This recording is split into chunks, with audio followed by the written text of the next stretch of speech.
એક હતું શિયાળ ને એક હતું ગેટું. ગેટું તો આની દાદીમાં પાસે જતું હતું ને વચ્ચે શિયાળ મળ્યું. શિયાળને કીધું હું તને ખાઈ જઈશ. ગેટાને કીધું તાજી માજી થવા દે પછી મને ખાજે. એ તો આગળ જતું જ્યું. ના દાદી મારું ઘર આવ્યું.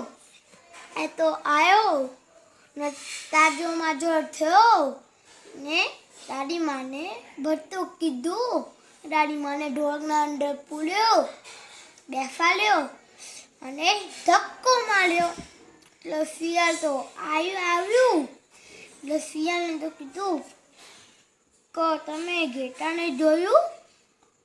ઘેટું તો આગળ જતું જાય અને એનું ઘર આવ્યું. બા ખાસી બધી રેતી પડી હતી ન એને રીતે ઉફાડી.